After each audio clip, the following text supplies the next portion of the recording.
All right, it's 4:25. Time to welcome to the microphone our regular federal politicians who join us every couple of Fridays for a bit of a debate. From the Liberal side, the member for Higgins, Kelly ODwyer. Kelly, good afternoon. Good afternoon, Tom. And from the Labor side, the member for Corio, Richard Miles. Hello, Richard. Good afternoon, Tom. How are you? Good, thank you. Now, firstly, Richard, while Kelly tries to remember what the Coalition's direct action plan is. I know. All right. I watched the budget reply speech last night. Now, normally in Parliament, you will yell at each other and talk over the top, but it seems to me that in the Treasurer's budget speech and in the Leader of the Opposition's budget reply speech, the opposite side is forced to just sit there silently and give their full attention. Now, the expression on Wayne Swan's face and Julia Gillard's face was not one of sort of rapt adoration as they watched Tony Abbott lecturing them about all sorts of things. But is it difficult just sitting there watching Tony Abbott sort of giving you such a hard time and not being able to say anything back? I don't find it difficult. I'd be interested in Kelly's views on this. I don't mind a situation, actually, where we listen to people speak. I personally speaking, don't think that... I'm not a big fan of behaviour during question time, and I don't quite get even the political science behind why people interject and yell at each other. So I don't have a problem listening to people as long as you get an opportunity to have a reply. And of course, the process of the budget is exactly that. We gave a budget, there was a budget reply, and for me, it was, obviously interesting to hear what Tony Abbott had to say. I have much to criticise it about, but I wanted to hear what he had to say so I can do the criticism. Actually, just quickly also, why doesn't the opposition treasurer or the shadow treasurer give the budget reply? Why is it the leader? Because, it's Wayne Swan gives the budget speech. He's the treasurer. Wouldn't it be more appropriate for Joe Hockey? It's always been the tradition. It has always been the case. It has always been the leader's prerogative to deliver the budget in reply. And basically the treasurer gets the big job of delivering the budget when in government. But that is right. When we're in opposition, that's how it played as well. Always happened that way. I've asked the same question myself, but... All right, well, earlier on this hour, I spoke to the CEO of the Energy Supply Association of Australia, a man called Matthew Warren. He said that if Tony Abbott's elected and the carbon tax is repealed, then the electricity prices could fall 10%. We've had a caller who wants to know, what about the Coalition's direct action plan? What will that do? Kelly ODwyer, what will it do? Well, look, our scheme is very different to the government's carbon tax. The government believe with their carbon tax, which was originally a $9 billion a year tax, we know, of course, that it's going to have a somewhat different impact when we've looked at the various different budgets as they have iterated over time. We know that they are penalising people for the supposed reduction of emissions, carbon emissions. What we have said is we think that there's a better way of doing it, that we can have a plan to incentivise people to reduce their emissions so that we will meet exactly the same target. We've got a 5% reduction target, which is exactly the same as the government, to reduce carbon emissions by 5% by 2020, but that we will do this by providing financial incentives to businesses to actually make sure that their buildings are much more environmentally friendly, to plant trees, to have so if you're a property owner, carbon captured in soil. So if you're a property owner and you've got an old 1960s office building, the federal government will come along and say, here's, I don't know, $10 million to make it energy efficient. Well, they have to compete. They have to compete and say why it is that they should be able to draw on this fund of money from the government, and why it is that they should be getting it over and ahead of somebody else. So the government looks at where it can get the most reductions and value for money, and that's the great benefit of the direct action scheme. All right, we'll go to calls in a moment. 96900 693 outside Melbourne 13 13 32. As far as I can see, both sides have the same target in mind, a 5% reduction, but very different means of getting there. Is it not odd, Richard, that Labor, which is, anti-market and pro-socialism, wanted to adopt a market-based carbon solution, yet the Liberal Party have got Soviet central planning. No. I agree. I think it's very odd. I don't accept the idea that it's we agree with socialist planning in the Labor Party, but a market mechanism is unquestionably the cheapest and most efficient way of doing the job that we both are attempting to do.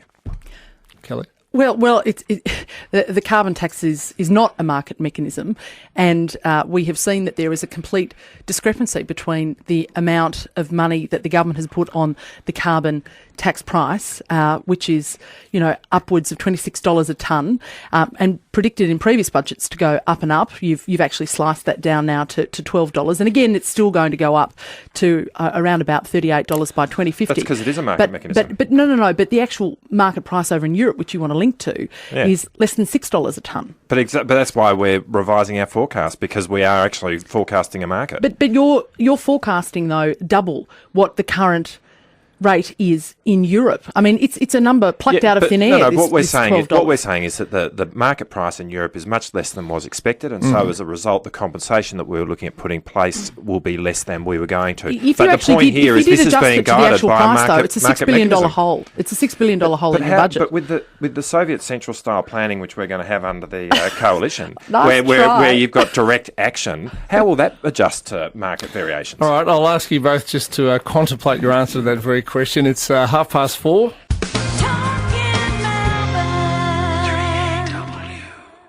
22 to 5 calls coming up now for Kelly ODwyer, federal member for Higgins, and Richard Marles, federal member for Corio. Just quickly though, Tony Abbott said last night that he would delay the increase in superannuation. It was supposed to go from 9% to 12% over the next few years. That's not going to happen anymore.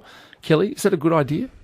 Well, look, this increase was actually going to be paid for out of the mining tax. The government, of course, has made lots of wild forecasts and predictions about the money that was going to be brought in by the mining tax.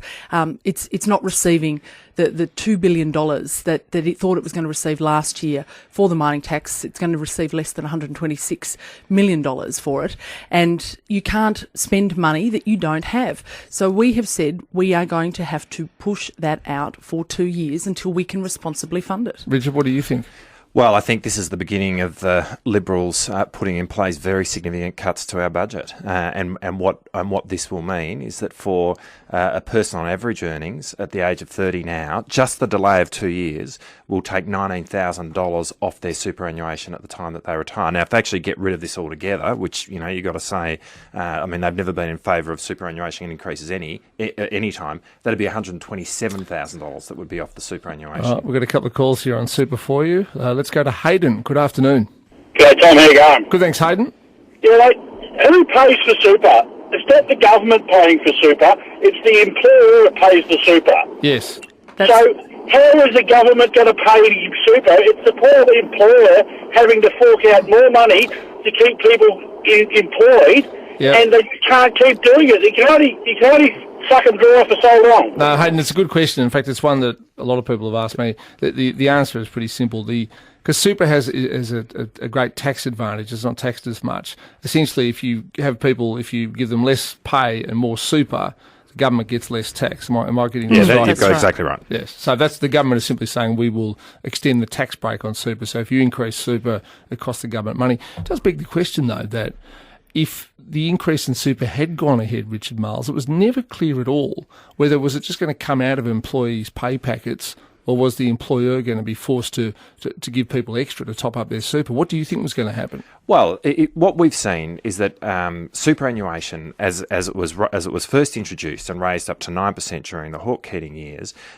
where there was an obligation on employers to pay superannuation, that ended up being part of the wage negotiations, in effect, that occurred. So that we don't have that central planning, that Soviet style. But my point, well, it doesn't need to be Soviet style or central planning. It can happen in the context of an enterprise agreement. But what the likelihood is that this will be absorbed in the context of wage increases in the future. So now I'm not saying it's completely absorbed, but it would be in part in lieu of wage increases in the future. And I think now that would be up to each individual workplace, but that is the experience when we increased it from 0 through to 9.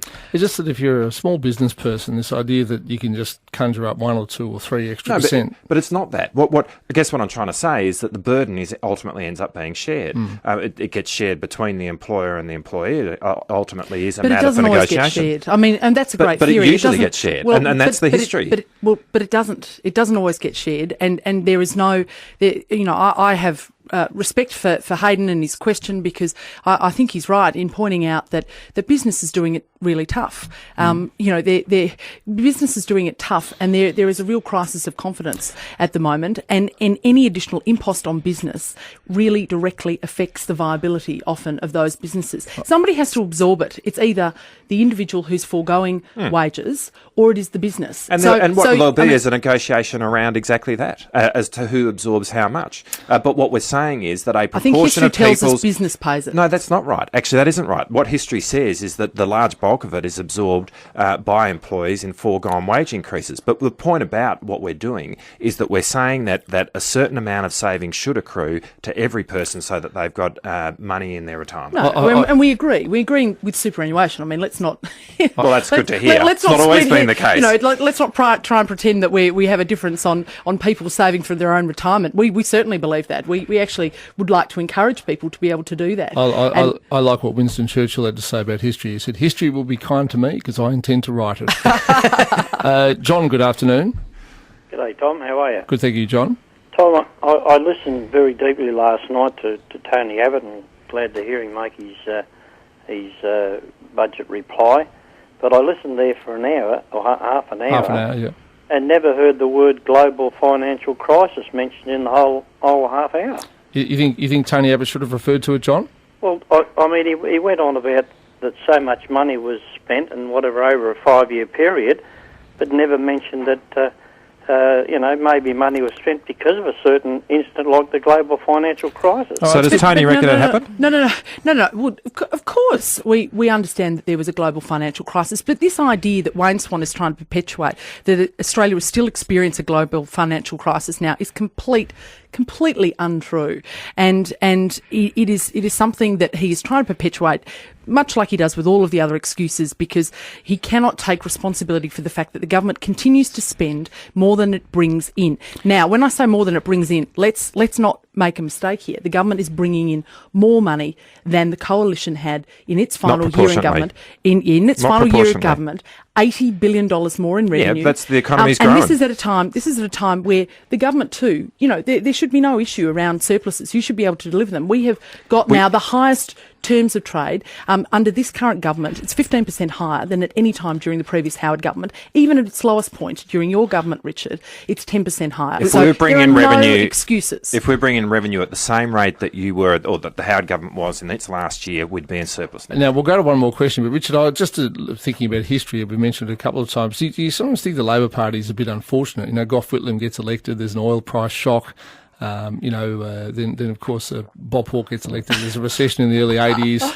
Labor's just very, very unlucky. Kevin Rudd gets elected. There's a global financial crisis. Now, do you think the world's conspiring against you? No, I don't. But I do think that what a government has to do is play the cards it's dealt. And the fact of the matter is we were dealt a very difficult set of cards with the global economic crisis. You had no net debt. But that's fine. You had no net debt. No, that's you had true. a surplus. You had money in the bank. After a decade of raining coal bars, that's true. But I think we've played the cards pretty well. Now, Liz has been hanging on. Liz, you're the lucky last. Good afternoon. Oh, thank you, Tom.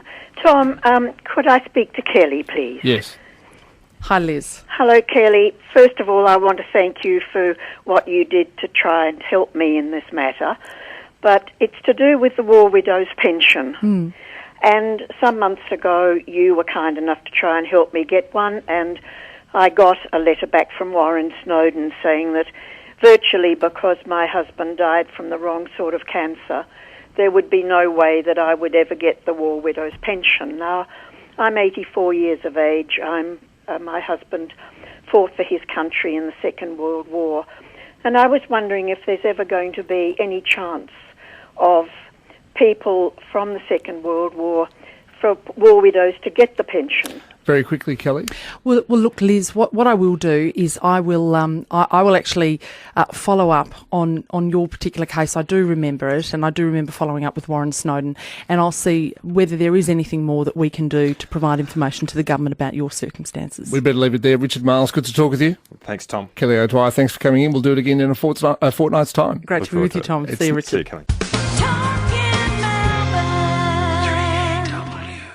It is 10 to 5. Let's now go to the United States for Brighton Land Rover authorised service at New Street, Brighton, where we're joined by Richard Arnold. And Richard, the accusations against Michael Jackson have come close to home for us here in Australia.